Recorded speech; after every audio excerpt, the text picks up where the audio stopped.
ನಮ್ಮುಡಗಿದು ಕನ್ನಡ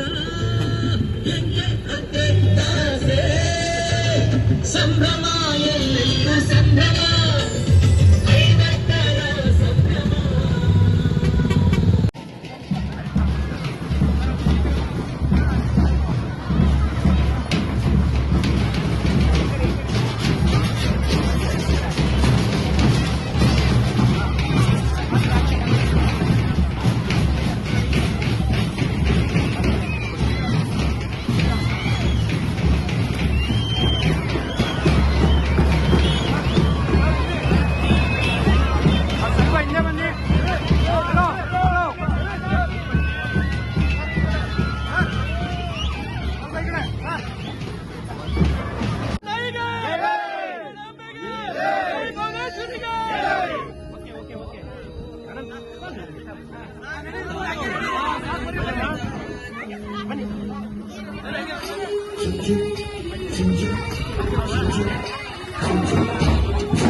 ಕರ್ನಾಟಕ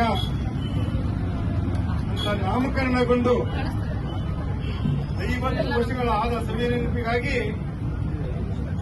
ಈ ಒಂದು ಕನ್ನಡ ರಥಯಾತ್ರೆಯನ್ನ ರಾಜ್ಯಾದ್ಯಂತ ರಥಯಾತ್ರೆಯನ್ನು ಮಾಡಿ ಇವತ್ತೊಂದು ದಿವಸ ಈ ರಥಯಾತ್ರೆ ಕನ್ನಡ ಜ್ಯೋತಿಯ ಒಂದು ರಥಯಾತ್ರೆ ಇವತ್ತು ನಮ್ಮ ತಾಲೂಕಿಗೆ ಬಂದಿದೆ.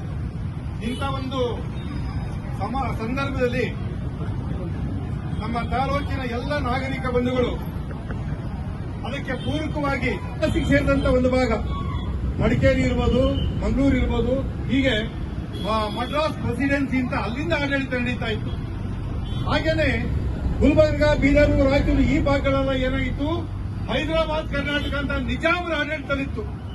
ಅದೇ ರೀತಿ ಧಾರವಾಡದಿಂದ ಆಚೆಗೆ ಬೆಳಗಾವಿ, ಧಾರವಾಡ, ಬಾಗಲಕೋಟೆ, ಕಾರವಾರ ಎಲ್ಲ ಮುಂಬೈ ಕರ್ನಾಟಕ ಅಂತ ಇತ್ತು.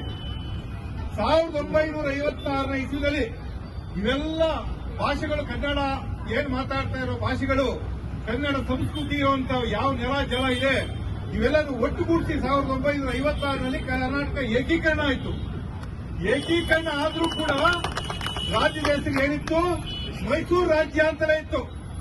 ಆದ್ರೆ ಭಾವನಾತ್ಮಕವಾಗಿ ನಿಜಾಮರ ಆಡಳಿತದಲ್ಲಿದ್ದಂತ ಗುಲ್ಬರ್ಗಾ ಸೈಡು, ರಾಯಚೂರು ಸೈಡ್ನಲ್ಲಿ ಇರ್ಬೋದು, ಅಥವಾ ಬೆಳಗಾವಿ, ಬಾಗಲಕೋಟೆ, ಧಾರವಾಡ ಸೈಡ್ನಲ್ಲಿ ಇರ್ಬೋದು, ಏನ್ ಮೈಸೂರು ರಾಜ್ಯ ಅಂತ ಈ ಒಂದು ಪ್ರದೇಶಕ್ಕೆ ಸೀಮಿತ ಆಗಿದೆ. ಭಾವನಾತ್ಮಕವಾಗಿ ನಮಗೆ ಮಧ್ಯದಲ್ಲೂ ಕೂಡ ಇತಿಹಾಸದಲ್ಲೂ ಬಂದಂತ ಹೆಸರು ಕರ್ನಾಟಕ, ಕರುನಾಡು ಅನ್ನೋ ಹೆಸರು ಇಡೀ ಅಖಂಡ ಕರ್ನಾಟಕಕ್ಕೆ ಸೂಟ್ ಆಗ್ತದೆ. ಇದನ್ನ ಕರ್ನಾಟಕ ಅಂತ ಹೆಸರಿಡಬೇಕು ಅಂತ ಎಲ್ಲರೂ ಕೂಡ ಹಳೆ ಮೈಸೂರಿನವರು ಸೇರಿ ಹೇಳ್ತಾ ಇದ್ರು. ಇದು ಕರುನಾಡು ಅನ್ನೋ ಹೆಸರು, ಕರ್ನಾಟಕ ಅನ್ನೋ ಹೆಸರು ಸಾವಿರಾರು ವರ್ಷಗಳಿಂದ ಪ್ರಚಲಿತವಾಗಿತ್ತು. ಮೈಸೂರು ರಾಜ್ಯ ಅಂದ್ರೆ ಒಂದು ಕೆಲವೇ ಒಂದು ಜಿಲ್ಲೆಗೆ ಸೀಮಿತ ಆಗ್ತದೆ ಅಂತ ತಿಳ್ಕೊಂಡು ಮೈಸೂರಿನಲ್ಲಿ ಇರ್ತಕ್ಕಂಥ 1973ನೇ ಇಸ್ವಿಯಲ್ಲಿ ಅವರು 1973ನೇ ಇಸ್ವಿ ನವೆಂಬರ್ 1ನೇ ತಾರೀಕು ಘೋಷಣೆಯನ್ನು ಮಾಡಿದ್ರು. ಇಡೀ ಅಖಂಡ ಕರ್ನಾಟಕ ಒಂದೇನೆ, ಮೈಸೂರು ರಾಜ್ಯವನ್ನ ಬದಲಾಯಿಸಿ ಕರ್ನಾಟಕ ರಾಜ್ಯ ಅಂತ ಅಂದ್ಬಿಟ್ಟು ಘೋಷಣೆ ಮಾಡಿದ್ರು. ಅವತ್ತಿಂದ ಇಡೀ ನಮ್ಮ ಪ್ರದೇಶ ಎಲ್ಲ ಒಗ್ಗೂಡಿ ಕರ್ನಾಟಕ ಅನ್ನೋ ಹೆಸರು ಪಡೀತು. ಅವತ್ತಿಂದಲೂ ಕೂಡ ನಾವು ಅಖಂಡ ಕರ್ನಾಟಕವಾಗಿ ನಾವು ಕನ್ನಡ ಒಂದು ಜನತೆ ಒಗ್ಗಟ್ಟಾಗಿ ಬರ್ತಾ ಇದೆ. ಅದು ಹಾಗೆ 50ನೇ ವರ್ಷ ಇವತ್ತಿಗೆ ಈಗ ಒಂದು ಕಳೆದ ವರ್ಷಕ್ಕೆ ಎಲ್ಲ ಕಡೆ ರಥಯಾತ್ರೆ ಮಾಡ್ಕೊಂಡು ಇಲ್ಲಿ ಬರಬೇಕಾದ್ರೆ ಇಷ್ಟು ಟೈಮ್ ಆಗಿದೆ. ಅದರಿಂದ ಇವತ್ತಿನಿಂದ ಇಂಥ ಶುಭ ದಿವಸ ಯಾರಿಗೂ ನಾವು ಕನ್ನಡ ಪ್ರೇಮದಲ್ಲಿ ಗೌರಿಬಿದನೂರು ಜನತೆ ಯಾರಿಗೂ ನಾವು ಕಡಿಮೆ ಇಲ್ಲ. ರಾಜ್ಯದ ಯಾವುದೇ ತಾಲೂಕಿಗೂ ಕೂಡ ನಾವು ಕನ್ನಡ ಪ್ರೀತಿ ಜನ ಭಾಷೆ ಬಗ್ಗೆ ಎಲ್ಲರಿಗಿಂತ ಹೆಚ್ಚಿನ ಅಭಿಮಾನ ಇದೆ ಅಂತ ಇವತ್ತು ತೋರಿಸ್ಕೊಟ್ಟಿದ್ದೀವಿ ಈ ಅದ್ದೂರಿ ಕಾರ್ಯಕ್ರಮದ ಮೂಲಕ. ಅದೇ ರೀತಿ ನಮ್ಮ ತಾಲೂಕಿನ ಜನರ ಪ್ರೀತಿ ವಿಶ್ವಾಸ ನಮ್ಮ ಕನ್ನಡ ನೆಲ ಜಲದ ಬಗ್ಗೆ ನಮ್ಮ ನಾಡು ನುಡಿಯ ಬಗ್ಗೆ ಇದೇ ರೀತಿ ಅಭಿಮಾನ ಇರಲಿ ಅಂತ ನಾನು ಕೇಳ್ಕೊಂಡು ಈ ಒಂದು ಅದ್ದೂರಿಯ ಒಂದು ಸಮಾರಂಭಕ್ಕೆ ಕಾರಣಕರ್ತರಾದ ಎಲ್ಲರೂ ಕೂಡ ಧನ್ಯವಾದಗಳು ಮತ್ತೊಮ್ಮೆ ಹೇಳಿ ನಾನು ಮಾತು ಮುಗಿಸ್ತೀನಿ. ಜೈ ಹಿಂದ್, ಜೈ ಕರ್ನಾಟಕ.